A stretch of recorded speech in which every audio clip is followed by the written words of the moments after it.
I was diagnosed with multiple breast cysts, both breast yon nung 2005. At first, hindi ko naman alam na meron akong ganun eh. Meron akong bukol. Tapos, nung naramdaman ko na lang siya, kasi meron akong hormonal imbalance, naramdaman ko na lang na hindi na ako makaligo, na yung tabo yung gamit ko. Hindi ko na siya mabuhat, nahihirapan na ako magsuklay. Tapos nung nagback pain na ako, meron na akong pain sa ganito, pero hindi ko pinapansin. Nung nakalipas na 1 buwan, hindi pa rin nawawala, nahihirapan na ako. Doon ako nagsabi doon sa mother ko kasi umiiyak na ako talaga sa pain. So nagpa-ultrasound ako.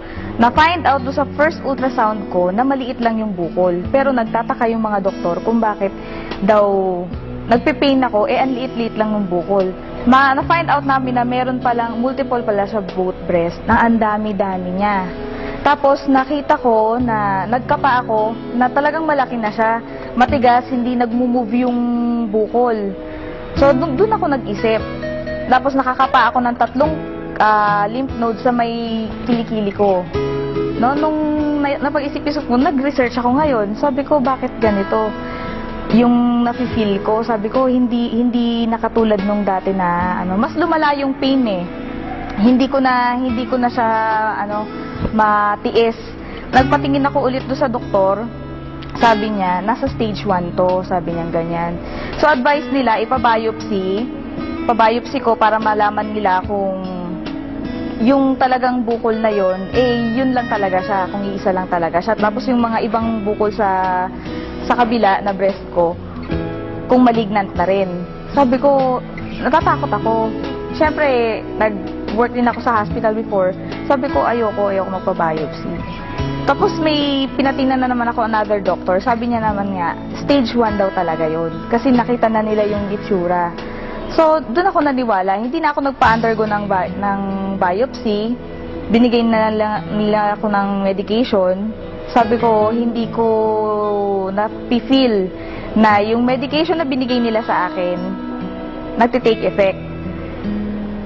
Nagpunta ako sa herbalist, binigyan niya ako ng mga products ng herbal, tapos yung nag-undergo ko ng 1 year na puro vegetarian diet lang. So, binago ko yung lifestyle ko. Nakaigi naman yun sa akin, pero hindi pa rin lumiliit yung bukol.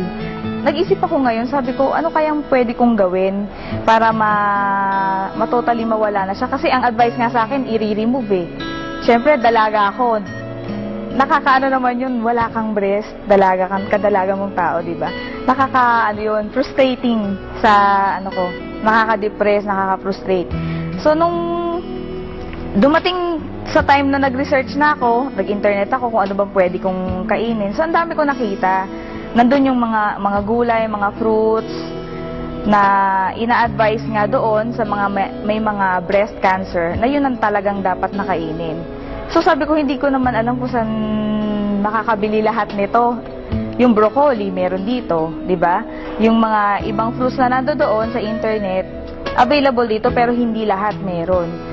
Doon ako nag-isip, sabi ko, paano ko makakain to lahat? At saka mahal-mahal niya. Until such time na dumating yung yung kapatid namin sa church na binibigay nga nila sa akin to, yung Alive. Ini-introduce nila sa akin yung Alive. Nung una, skeptic talaga ako. Tapos nung pinakita nila sa akin yung pinaka-literature, doon ako nagulat. Kasi lahat ng ni-research ko sa internet na dapat nakainin, nandoon lahat. Eksaktong-eksakto. Kaya sabi ko, wow, sabi kong ganyan, grabe naman to, sabi kong ganyan. Kung gano'n, hindi na ako maghahanap ng kakainin ko, pwedeng ito na, sabi kong ganyan. Nung coffee pa lang yung pinasubok nila sa akin, talagang sobrang sumakit, no? Nag-take ako ng coffee, di ba yung coffee natin meron ngang Alive? Talagang sobrang sakit niya. Napakapit nga ako sa sa wall, tapos pinagtatawanan nila ako kasi nga, sabi ng ganyan, yan pa lang ang tinitake mo, nagpe-pain ka na. Sabi niya, ibig sabihin yan, reaction. Which is alam ko naman dahil hindi na bago sa akin yung herbal. Nung nag-take na ako ng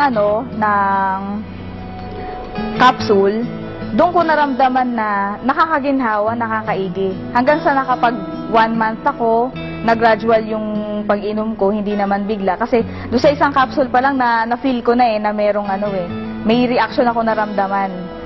Pero hindi ko ihininto kasi naniniwala ako na makakatulong talaga sa akin ng malaki. Hanggang sa nag-isang buwan, nagsabi ako doon sa mama ko, sabi ko, maganda ma, sabi kong ganyan kasi nalelesen yung pain, pati yung back pain ko sa likod, nawawala, sabi kong ganyan. Tinuloy-tuloy ko hanggang sa nagpatingin ako, tapos kinapa ko siya ulit. Yung bukol, maliit na lang. For 2 months yun. Kasi na 9 capsules na ako eh. So, hanggang ngayon, continuous pa rin, tuloy-tuloy yung medication ko. Hindi ko tinitigilan yung Alive. So, ngayon, maliit na lang siya. Maliit na lang. Tuloy-tuloy pa rin yung medication ko para totally ma-resolve na yung bukol. Malaki po ang naitulong ng Alive. Sobra.